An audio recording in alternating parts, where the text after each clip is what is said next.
Welcome to Democracy Now!, democracynow.org, The War and Peace Report. I'm Amy Goodman. In Lebanon, at least 12 people were killed, nearly 3,000 people injured Tuesday afternoon when electronic pagers used by members of Hezbollah exploded at the same time at 3:30 in the afternoon. The simultaneous blast set off fear and panic in Beirut and across southern Lebanon and left hospitals overwhelmed. Hezbollah blamed Israel, vowed to retaliate, raising fears of a broader regional war. Reuters reports Israel's Mossad spy agency managed to plant explosive devices in pagers bought in recent months by Hezbollah from a company in Taiwan. Victims of the attack included a 10-year-old girl named Fatima Jafar Abdullah, who was killed when her father's pager exploded. Iran's ambassador to Lebanon, Mujtaba Amani, lost an eye to an exploding pager. Hezbollah relied on pagers for communication, in part to avoid Israel's surveillance of other communication networks. Lebanese lawmakers condemn the attack as an act of terrorism.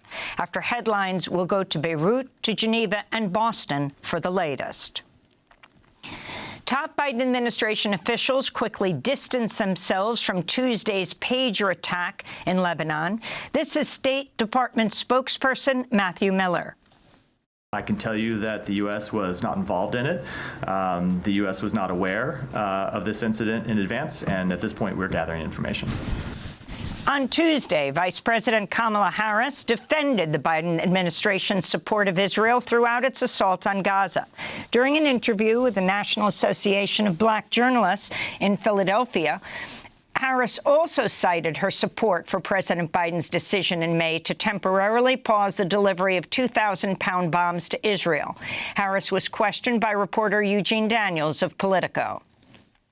But what do you say to those that say that's not enough, that stopping the 2,000-pound bombs the one time wasn't enough, that this administration, your possible administration, has to do more?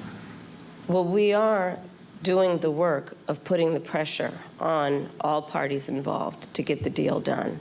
But let me be very clear also.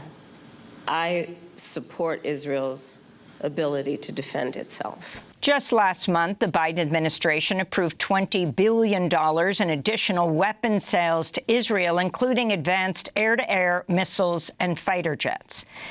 In Gaza, at least 20 Palestinians have been killed and 54 wounded over the past 24 hours, including at least 8 people who were killed in an Israeli airstrike targeting a school sheltering displaced civilians in Gaza City's Shijaya neighborhood.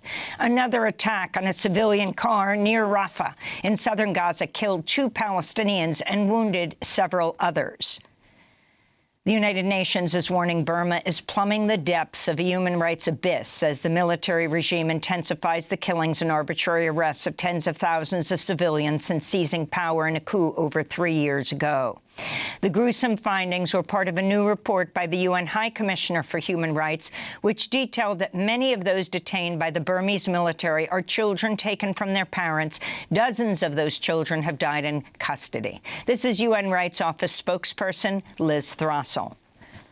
Since the coup on the 1st of February 2021, at least 5,350 civilians have been killed. More than 3.3 million displaced, and over half the population are living below the poverty line, primarily due to military violence.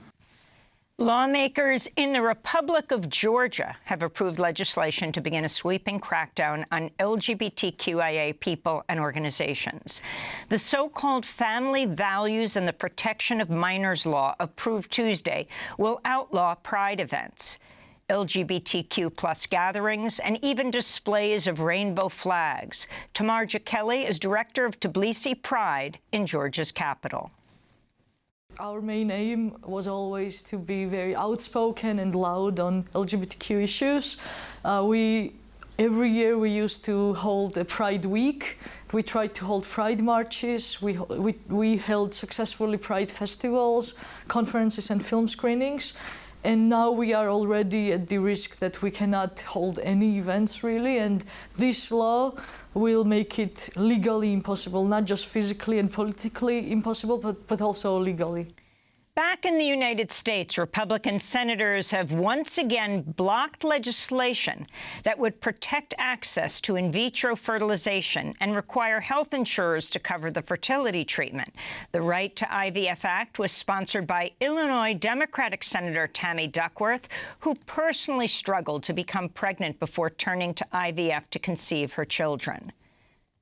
Now, that freedom to get reproductive care is at risk for millions of other women whose most desperate hope in the world is to have a little one of their own. Make no mistake, that isn't some future nightmare. This is our present reality. In more reproductive rights news, ProPublica reports at least 2 women in Georgia died after they could not access legal abortions and timely Medicare in their state. Amber Thurman suffered a fatal infection after doctors refused to treat a rare complication from a medication abortion. And Candy Miller died from medication abortion complications after her family said she didn't visit a doctor, quote, due to the current legislation on pregnancies and abortions. We'll have more on this story later in the broadcast. In Texas, hundreds of homes remain under evacuation orders in the Houston suburb of Deer Park, more than 2 days after an SUV struck a pipeline valve station, triggering a massive explosion that rattled homes and businesses, sending a column of fire and smoke into the sky that was visible more than 10 miles away. The pipeline containing natural gas liquids burned for a second straight day and into the night Tuesday. Here in New York, music mogul Sean Diddy Combs was denied bail and will remain in jail until his trial after pleading not guilty Tuesday to racketeering, conspiracy, sex trafficking, and other charges. Prosecutors accused Combs of repeatedly assaulting several women, drugging and coercing women and men to perform sexual acts, and being part of a criminal organization that engaged in sex trafficking, forced labor, kidnapping, arson, bribery, and other crimes since at least 2008. He'll appear in court again today. In Atlanta, prosecutors on Tuesday dropped all money laundering charges against 3 activists who were accused of misusing a bail fund to support protests against Cop City, a multi-million-dollar police training complex. It will be the largest in the country. Atlanta Solidarity Fund organizers Marlon Kautz, Adele McClain, and Savannah Patterson are still facing racketeering charges as part of a sweeping RICO case that includes at least 58 other Stop Cop City activists indicted last year. Advocates celebrated the victory, writing in a statement, quote, "From the beginning, we knew these charges were not based on any evidence, but were instead politically motivated and intended to target a social movement," they said. And in Washington, D.C., the Senate Judiciary Committee held a hearing on the rise of anti-Muslim and anti-Semitic hate crimes across the United States. Republican senators used the forum to condemn recent student-led pro-Palestine protests at university campuses across the country and lashed out at the hearing's Arab American witness, Maya Berry, executive director of the Arab American Institute. This is Louisiana Republican Senator John Kennedy questioning Berry. I think it's exceptionally disappointing that you're looking at an Arab American witness before you and saying you support Hamas. You know what's disappointing to me? I do not support Hamas. Bring yourself I do to not say support Hamas. You don't or support UNRWA. You don't support Hamas. You don't. I was very clear in my support for UNRWA. Hezbollah, and you don't support Iran. You should hide your head in a bag. Don't you? Asked the Louisiana Senator John Kennedy repeatedly as he conflated the United Nations Relief and Works Agency for Palestine Refugees, UNRWA, with Hamas. Following that exchange, committee chair Democratic Senator Dick Durbin gave Maya Berry a chance to respond. It's regrettable that as I sit here, have experienced the very issue that we're attempting to deal with today. The introduction of foreign policy is not how we keep Arab Americans or Jewish Americans or Muslim Americans or Black people or Asian Americans, anybody safe. This has been regrettably a real disappointment, but very much an indication of the danger to our democratic institutions that we're in now. And those are some of the headlines. This is Democracy Now!, democracynow.org, the War and Peace Report.